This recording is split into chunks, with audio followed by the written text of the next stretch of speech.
Hello, and welcome to my channel. You guys, it has been a minute, and I'm so sorry. Summer's been so busy, but now it's coming to an end, which somehow means I have more time. So I thought I would record a video for you guys, and there is so much happening in the world of professional track and field. This is not going to be a super current events-based video, but it is one I have been wanting to make, even though it's, controversial, to say the least, because today I'm going to be talking about my top 5 underrated track and field athletes. I want to make this as evidence-based as possible.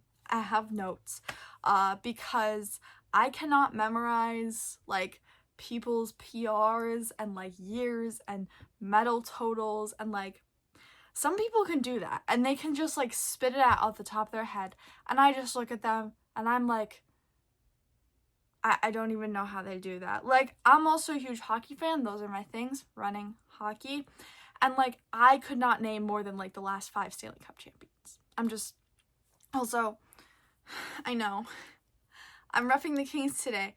I'm a Bruins fan, I swear, okay? I bought this when I was in LA, and I like it, it's comfy, but not a Kings fan. No hate to Kings fans, but I'm not one. Also, this list is in no particular order. I have my top 5 underrated track and field athletes. It ended up being 4 track and 1 field athlete, which is good for me. I'm just glad that I included any, because sometimes when I talk about track and field, it ends up being track and, what was the other one again? So, without further ado, let's get into it. This list is in no particular order, as I already mentioned. Also, I want to mention, if I mispronounce these people's names, I literally had it pulled up on my computer 5 seconds ago how to pronounce these people's names, but I'm so sorry if I get it wrong. I tried my best. I am just terrible at it, which brings me to my next point. I'm American. Maybe where you live, these people are not overrated or underrated. Maybe these people are overrated, they're not underrated. This is just what I have heard, what I have seen in the general track community discourse, and most of the stuff that I watch on that is American because I'm American. So, now that we got the disclaimers out of the way, let's actually get into it with our very first one, and our only field athlete, and I am going to try so hard to pronounce this correct, Emmanuel Corrales. Emmanuel Corrales is a pole vaulter, and you might know him because he was the 2024 Olympic bronze medalist in the Paris Olympics, but you also might not know that because a lot of people don't. But just recently, actually, he jumped 6.08 meters for his PR, which puts him 4th all-time behind, you know who's on top. Don't give me that.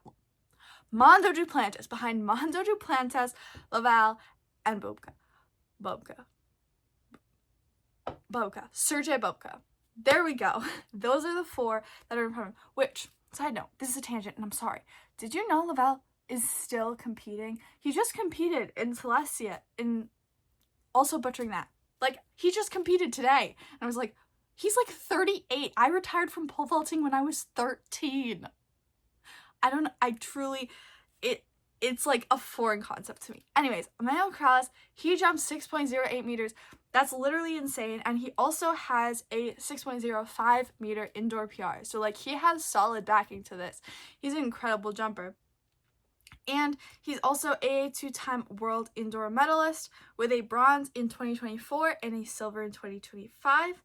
And he has so many youth medals, I can't even list them because there's a million of them. But he's an extremely accomplished pole vaulter, and also just the bad luck that you would be the 4th best in history at something, and the guy who's 1st best was born 20 days after you. Because that's actually what happened, because I'm pretty sure Corrales was born October 20th, 1999, and Mondo was born November 10th, 1999. Actually, that's... Okay, it's 21 days. But can you imagine I think I would just die. But anyways, he is like so underrated because when people think of pole vault, they think of Monzo Duplantis. They don't think of Emmanuel Corrales, even though he has so many amazing marks. He's been so consistent, and it's just a shame that they can't each have their own kind of moment because they literally are in their prime at the exact same time. I don't know what was in the water in Europe that year. Also, he has a bunch of Greek national records for, outdoor, indoor pole vault. I feel like that goes without saying. But I don't know what was in the water that year. But it was something crazy because those guys jumping over 6 is insane. And also, can I just remind you how rare it was to get over 6, to see anybody over 6 until like a few years ago? I mean, yes, people had done it, but you didn't see 2 people do it in the same competition. And I mean, we saw that like last weekend, and we were just like, oh, yeah, Monzo Duplantis sets a world record, and Emmanuel Corrales jumps over 6 feet again, and, it's Tuesday. That was never a thing until like the last 5, maybe 10 years. I don't know. It's just insane, and he is insanely underrated to me. So yeah, that is definitely my first very passionate pick. My next one is a track athlete, but it's something a little different because this is Soufan El Bakkali. And if you don't know who Soufan El Bakkali is, he is a 3000 steeplechaser. I love steeplechase. I love to run it. It's probably my favorite track event to run, and I love to watch it. I get so sad when people don't, but I do feel like steeplechasers do become underrated a lot because people just don't talk about them. They don't give them the credit they deserve. I tell you, I love steeplechase, and that's true. Steeplechase, my whole heart. However, it's the most terrifying experience you will ever have. It's the most physically and mentally taxing thing you can do on a track. And I have massive respect for anyone who can do it at the level that Soufan El Bakkali can. And it's just such a shame that it's not more of a mainstream track event because it needs all the love. Anyway, let's talk about his accomplishments, which are many and very insane.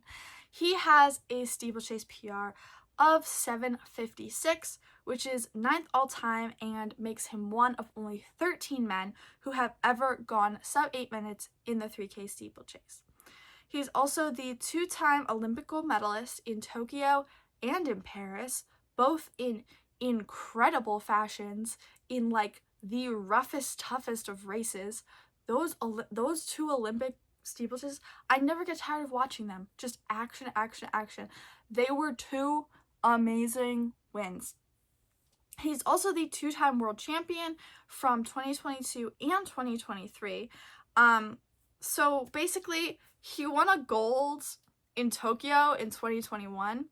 He was the world champ in 2022, world champ in 2023, and Olympic champ in 2024. That is like truly an insane run. Like truly insane. But he's also not just good at steeplechase. He has a 12:55 PR in the 5K, which is 86th all time, which is, not crazy high, but this man is a steeplechaser, and he also ran a 3:31 for 1,500 meters. He also just raced a 15. I will admit, I never knew that he raced like non-steeple races because a lot of steeplechasers will only run those races indoors because obviously they don't have steeple indoors. I'd love to see that though. That would be really interesting. I don't know how they would do that, but it would be fun. Probably dangerous though. Anyways, lots of steeplechasers, they don't do flat events, especially outdoors. But he has done like some 5Ks, 3Ks, 1500s. He just ran a 1500 not even that long ago, and I saw him in the race and I was like, I did not know he could run flat like that, because a lot of times you don't think of them as like doing other things because so few steeplechasers do. I'm really glad that he does though. He's also third all-time in the 2K steeple, which I know is not a very heavily raced event, but a 5:14 in a 2K steeple is insane, so I just had to mention. So yeah, super underrated. I feel like so many steeplechasers are underrated, but he especially is like, how do people not know about this guy? Moving on to actually the only American on this list is Anna Cockrell. And I feel like this is also kind of a case of like, well, there's two Americans that are good 400 hurdlers, but one of them is Sydney McLaughlin. So you're not going to hear about the other one. But I also feel like it's a case of she is a little bit newer to the scene, but she did so much in college. She was in college, like, she was dominant. And I mean, she still has amazing professional accolades. I also don't understand when people say, well, that was college. I'm like, the NCAA now is insanely competitive. Like, I count it as if it were like a major championship, because it is a major championship. Like, that is so, it's insanely competitive. But she has a 51.87 4-inch hurdle PR, which is 4th all time. I believe it's Sydney Femke. I'm going to stop talking now because I don't actually know who else, and I don't want somebody to yell at me. I'm sorry. Like I said, can't memorize all this stuff. But she's 4th all time, and she's also the Olympic silver medalist from Paris. Going into that 400-meter hurdles race was so interesting because we were like, well, Sydney McLaughlin is going to win. And I mean, she did. But like, that home stretch when every American was probably cheering for Anna Cockrell to get Femke Bol, and I love Femke Bol, okay? I just, I put my American pride on display during the Olympics. And when she actually got her and got in front of her, truly like poetry in motion. Like, it was amazing. It was incredible. But that's not all she has done. She's a 2-time Pan American Games medalist in the 4x4 and the 400 hurdle. She does show up in a lot of 4x4s.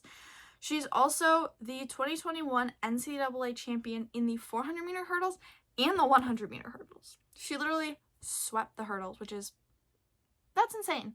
And she also won the 2019 NCAA 400 hurdles. She ran for the Trojans in college, I believe. But 3 NCAA titles, especially when your schooling was interrupted by COVID, is insane. Plus an Olympic silver medal. And literally very few people will talk about her and mention her. I'm hoping that now that Sydney McLaughlin is branching out a little bit more, we can give her the respect she deserves, because oh my god, 51.87 is insane. But I'm going to move on now to, oh god, I swear to you, I looked up how to pronounce these things.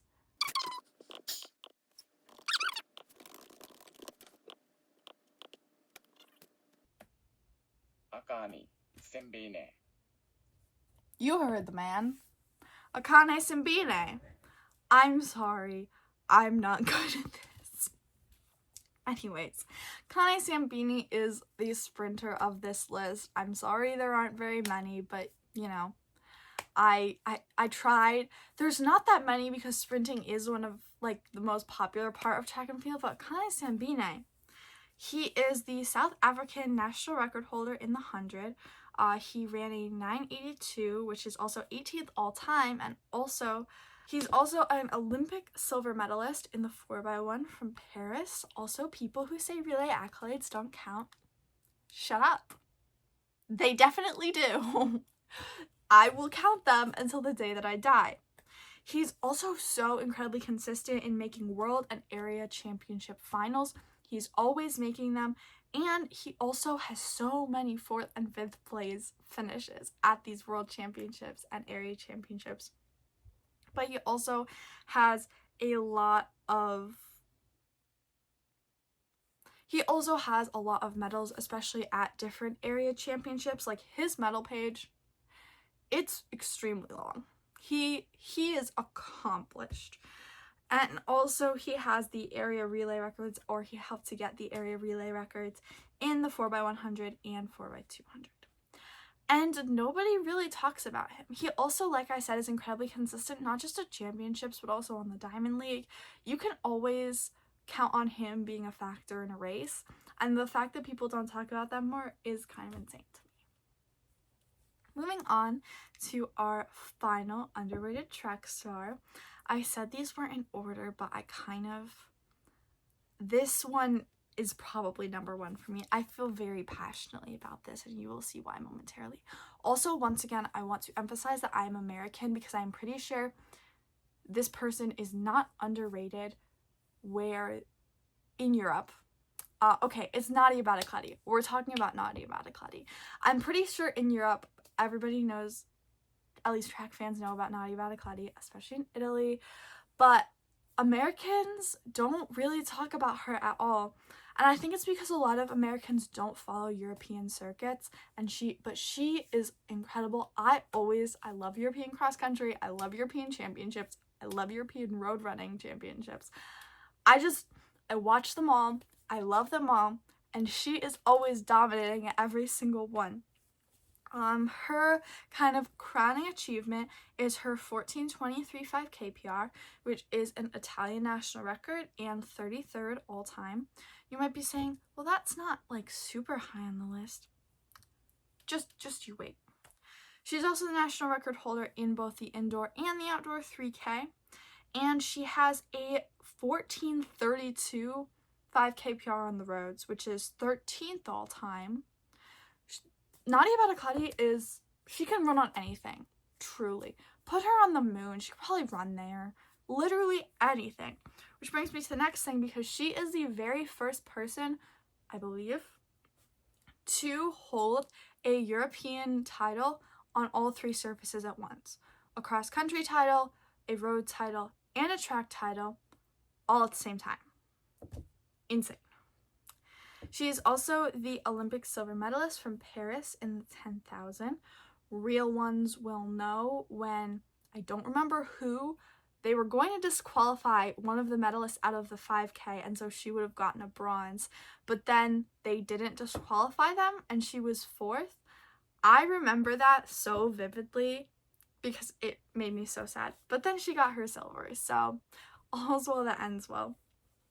She also has 7 European golds and 4 silvers in European cross country. That's including juniors and teams, but 7 golds. What? That's literally insane. And she also has 2 track European golds and a road European gold, just, as extra. And she has 13 national senior championship wins. Now I know the Italian distance running, it's not as built up as some other countries. It's not as competitive for their national championships, but 13 is literally, it's insane. It's just insane. And it's insane to me that people don't know who she is. I love watching her run, especially cross country. I love to run cross country. I love to watch cross country. Are we noticing a theme here? And I literally love to watch her run. Like, it's probably my 2 favorite parts of every European championship: watching Nadia Battecladi destroy everyone and watching the mixed relay. My top moments. So, anyways, I hope you enjoyed this list of 5 track stars who I think are overrated. Do you think they're overrated? Underrated. 5 track stars who I think are underrated. Do you think they're overrated? Do you agree that they're underrated? Let me know down below. Thank you guys so much for watching, and I'll see y'all later. Bye!